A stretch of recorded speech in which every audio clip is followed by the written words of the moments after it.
अगर आप भी चाहते हैं कि रुदल पंजयार के ऑडियो वीडियो सबसे पहले आप तक पहुंचे तो हमारे चैनल रुदल पंजयार को सब्सक्राइब करें और घंटी के निशान को अवश्य दबाएं। धन्यवाद।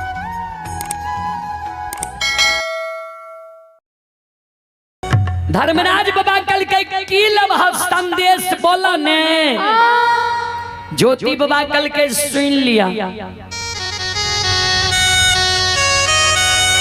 के दली में जे आग लगली आई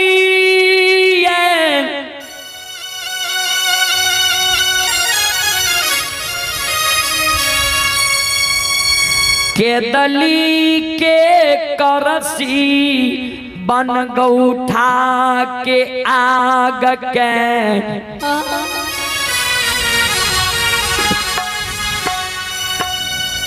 चादर में हमरा बांध दियो करसी बन गौठा के आग हमरा चादर में के दिली जंगल से पोपीपुर जन्म स्थान तक चादर में धधकाल जाए के चाहिए।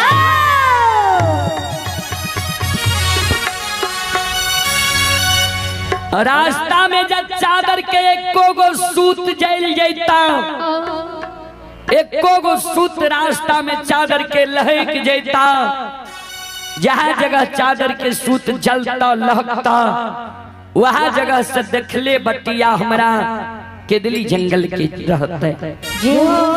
ए हो ठाकुर जी, ए हो धर्मराज बाबा, बाबा लौटिए गए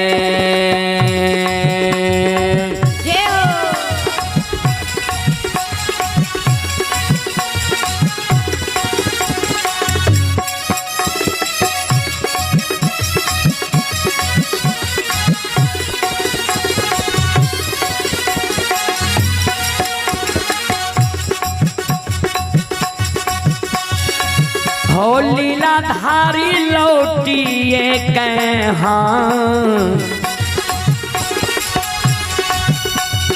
हाँ मैं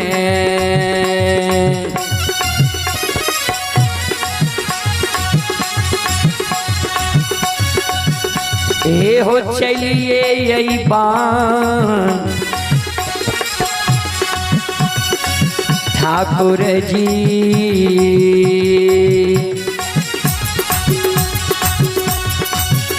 आओ बाबा के दली हो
धर्मराज बाबा कल के केदली के राजा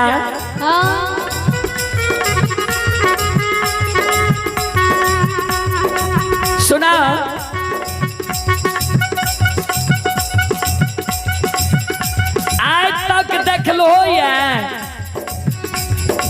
जे कोई भाग कपड़ा में आग बांध लगे कपड़ा नहीं जर लिया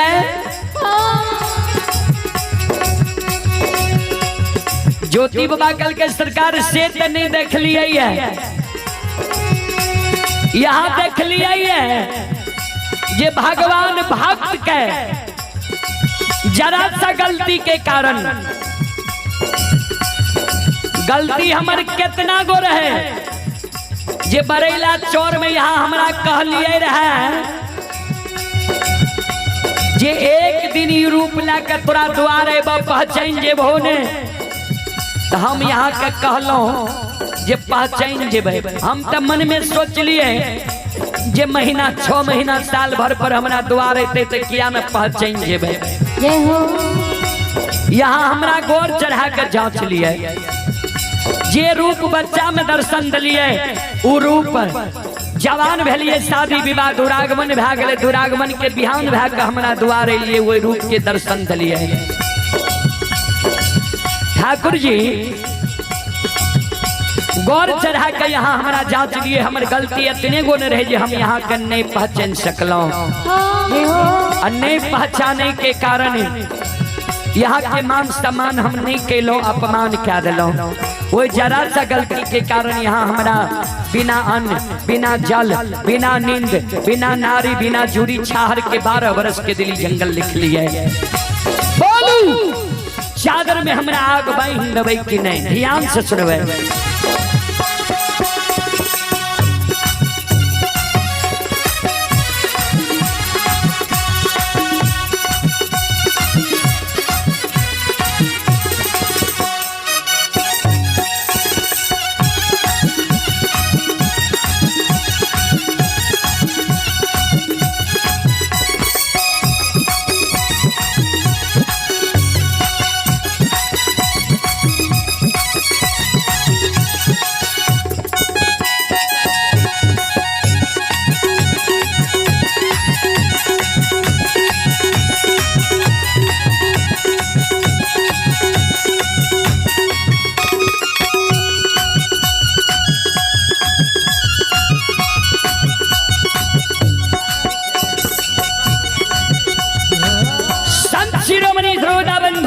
बाबू भैया सब श्रोता भगवान जय हो।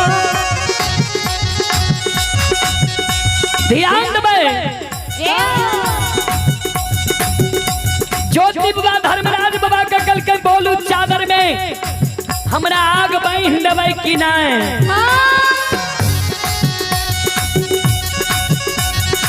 धर्मराज बाबा कल के ठीक है तोरा चादर में हम आग बांध दै छिया।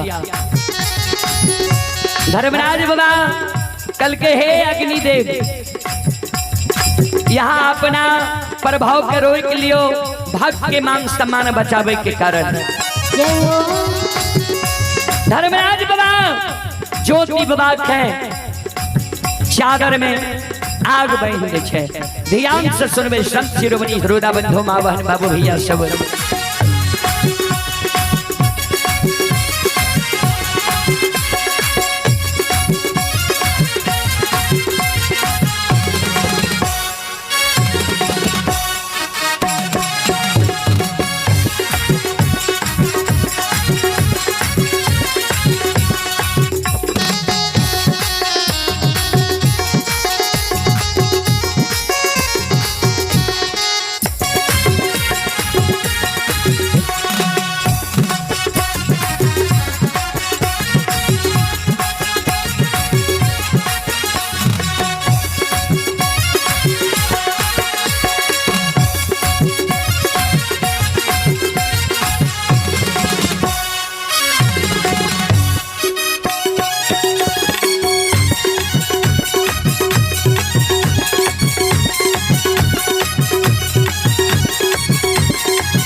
कहल के आब चलो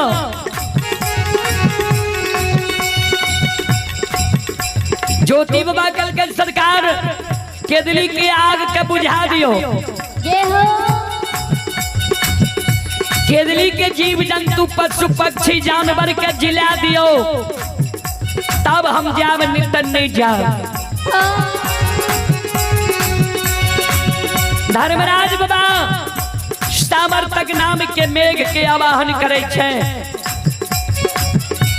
सामर्थक नाम के मेघ के कहे जे केदली जंगल में माया के वर्षा बरसा दियो, और नहीं ते तपस्वी नहीं जेते जन्मभूमि स्थान माया के वर्षा बरसा दियो, माया के आग लागल छिकरा बुझा दियो, जीव जंतु पशु पक्षी जानवर के जिला दियो। संत शिरोमणि थरोड़ा बंधु ध्यान से सुनवे।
धर्मराज बाबा ज्योति बाबा के चादर में आग बांध दे छे, केदली जंगल में माया का विस्तार क्या दे छे, केदली जंगल में सामर्थक नाम के मेघ के आवाहन करे छे, सामर्थक नाम के मेघ भंडार कौन से आंधी तूफान उठा दे छे, आंधी भंडार कौन से बाबूजी आब रहले है।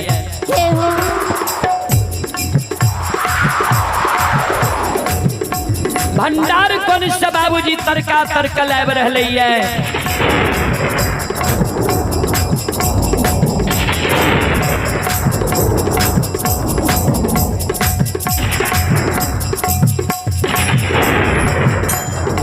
भंडार कौन से बाबूजी बरसा बरसा आब रहले है।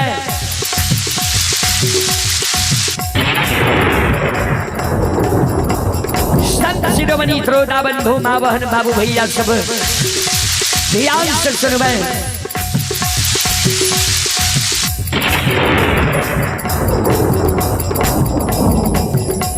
हे श्रोता सज्जन वृंद माँ बहन बाबू भैया सब संत शिरोमणि श्रोता बंधु, हे श्रोता सज्जन वृंद माँ बहन बाबू भैया संत शिरोमणि थरोड़ा बंधु, ये धर्म के लिए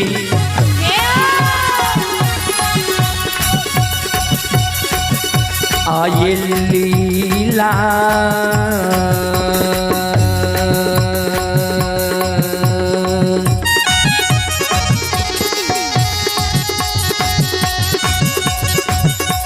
अपार छैयो समाज बाबा, ए यो छलै दुनिया ये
अगम अपार, कोई पावे न पार, गुण गावे हजार, भक्त करे जय जयकार।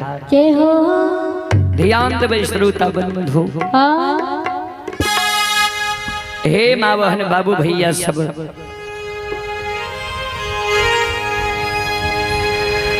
ज्योति बाबा के चादर में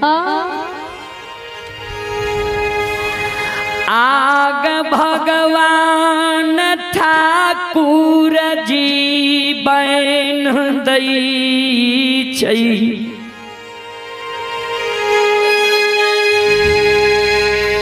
चादर के आंगन ने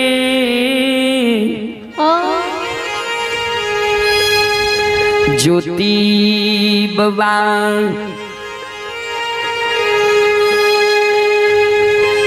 के दली जंगल से, ज्योति बाबा के आधार ने पी के बाट धरई छै। धरई छैया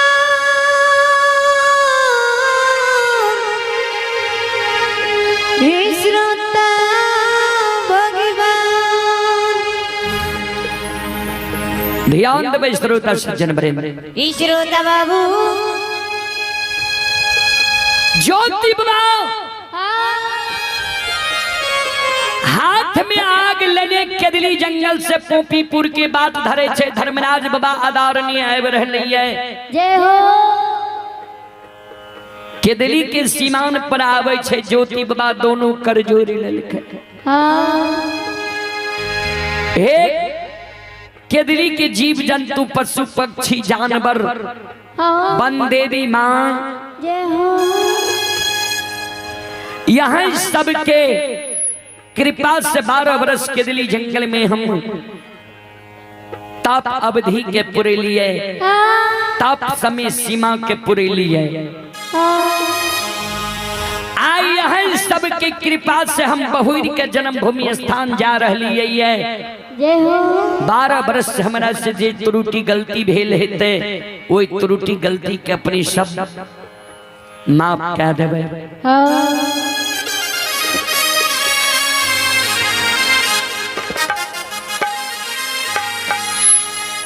श्रोता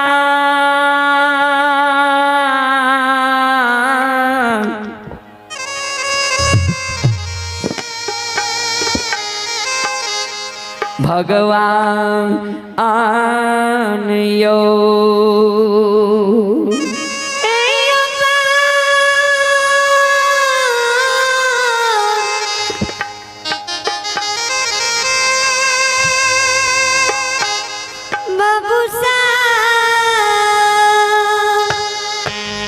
धर्मराज बाबा ज्योति बाबा के आधार ने गंगा नदी के किनारे में पहुंच गए हैं। जहिना गंगा नदी के किनारे में पहुंचे छे, गंगा नदी बाबूजी अगम अपार बह रही है। गंगा के पानी अगम अपार बहे छे।